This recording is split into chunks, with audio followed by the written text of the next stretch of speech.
Pareidolia. My dad used to say that he could see faces in the floor tiles. The ones in the bathroom specifically. I laughed and told him that's a normal thing. It's called pareidolia. The tendency to see a pattern where there is none. Like seeing a cloud and thinking it looks like a turtle. People see faces in inanimate objects all the time. Within wood grains and ink blots. Tea leaves and spilled paint. We see something where there is nothing. The Blessed Virgin in a grilled cheese. Jesus in a water stain under the sink. Street. Peter in a quesadilla. I laughed. But after my dad passed away I started seeing them too. On the floor tiles. Not in quesadillas. They look angry. He had told me. And they're leaving messages now. I don't think this is pareidolia. That had really scared me for some reason. My dad was a smart guy. He already knew what pareidolia was. Even if I thought I was teaching him something new. Like how when we watched Jeopardy. He already knew all the answers. Even if I was the only one who said them out loud occasionally.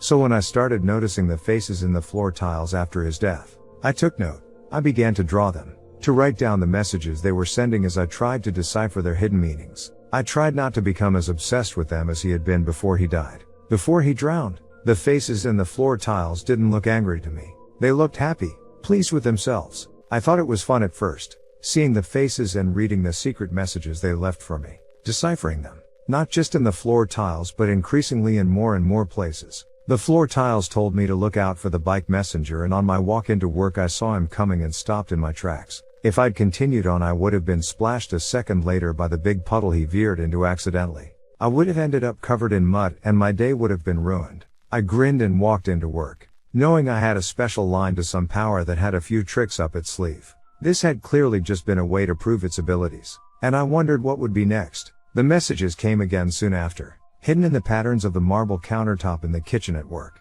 While stirring the cream into my coffee I stared at it and tried to make it out. Just as I deciphered the message someone said, "You all right there, George?" It was my boss. He was staring at me while I mindlessly stirred my coffee, just as I had been doing for 5 minutes. I had also been speaking silently under my breath as I tried to make out the words in the hidden message in the marble countertop.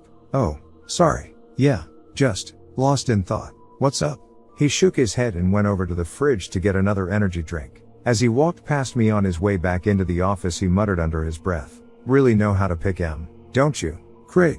I'm pretty sure he's gonna fire me soon." Anyways, that message told me what to do next. There were online forums. It said, places where I could learn more. Places where I could find a community among the others who were able to see the messages, the faces. On the dark web, I found the hidden community and used the password given to me by the messengers in the marble slab. Further proof of the fact that this was real, the password worked. They permitted me to become a member of their organization, the PAREIDOLIA. The secretive community had one purpose: to follow the directions set forth by the messengers and fulfill their commands. I became a valued member of the organization after I revealed that I had a talent for drawing the hidden faces and decoding their messages. Not everyone was capable of that. Most had to simply remember things as best they could. Since the faces never showed up in photographs, soon I was spending all of my time with the other members of the group online, decoding secret messages. My family wanted to know about my interests, so I told them about our group. They told me I was losing it, and that I needed to get help. It didn't matter how much I tried to convince them. They told me it was nothing more than pareidolia, finding patterns where there were none. My mom booked me a session with a psychotherapist, just for a chat. She said I was taking my father's death too hard, and that my obsession with the faces was a delusion brought on by PTSD. Perhaps, because of what I had witnessed that day at the pier. I told her she was wrong. I knew for a fact that she was wrong. She said I sounded just like my father. The next time I saw the faces, in the patterned ceiling of the subway car, I noticed that they looked angry. They told me to go to the pier, to the same dock where it had happened, and where he died. And so I did. Looking down into the inky black water from the rickety wooden deck above, I watched as the light shimmered and reflected off the surface of the lake, making patterns where there were none. Messages and faces. Familiar faces sorely missed and gone too soon. Join him. My foot stepped over the edge. I was about to lean over and plunge myself into the cold, brackish waters below, when I saw the face appear beside the words. No longer angry, but not smiling either. It looked hungry. I took a step back and it scowled. Shaking my head, I tried to clear my thoughts and remember why I was even there. Why was I doing this? The shimmering reflection of the moon on the water below told me not to worry, not to fret, just to give in. And before I knew it I was falling. Ice cold water shocked me and I felt myself incapable of movement as my mind blanked completely. Unable to register the gravity of the situation I had just found myself in, I realized immediately I didn't want this. Whatever force had brought me here, it was the same one that had killed my father. It had been deceiving me all this time, reeling me in with the secret messages hidden in the tiles and woodwork, in the marble countertops and patterned ceilings. The force of it pulled me down, grabbed me by the ankles and took me under the surface, gulping down water instead of air and feeling immediately out of breath. My legs began to kick and I started trying to swim up towards the surface in the ice-cold water.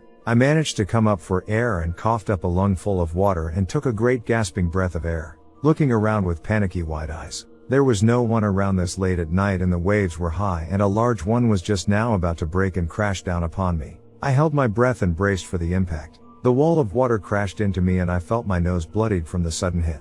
Water went up it as well and into my airways and I found myself plunged below and unable to expel it. I sank down and down, feeling heavy with the weight of my clothes, disoriented from the force of impact from the wave. The water was reflecting in odd patterns, making it appear that up was down and down was up. Running out of breath, I struggled to find my way back to the surface, but could not decide which way to go. I picked the direction that felt right and kicked as hard as I could to try to get back to the air on the surface. I was terrified I would die, but at the same time furious, for I knew that the entity that had killed my father was attempting to do the same to me. Only now that I was about to die in the same watery grave where his body had been lost and never found, did I realize how foolish I had been. I cursed myself remembering how I had sided with the people from the message boards instead of my own mother, and wished I had believed her when she said the pareidoliacs were nothing but trouble. That was when I saw the rope ladder suddenly appear beside me. I looked up and saw my mother standing on the pier, a worried look on her face. She was screaming at me and pointing at the rope ladder as I thrashed and struggled in the icy water. Grabbing onto the first rung I could get my hands on, I began to climb. Once I got out of the water, she told me she had been worried that I was starting to follow in my father's footsteps. That maybe the secret messages and hidden codes had brought me to the very place that had taken his life. She had brought the rope ladder from my childhood tree house, thinking she might need it for some reason. A little voice inside her head had said to bring it along. And she had listened. A little voice.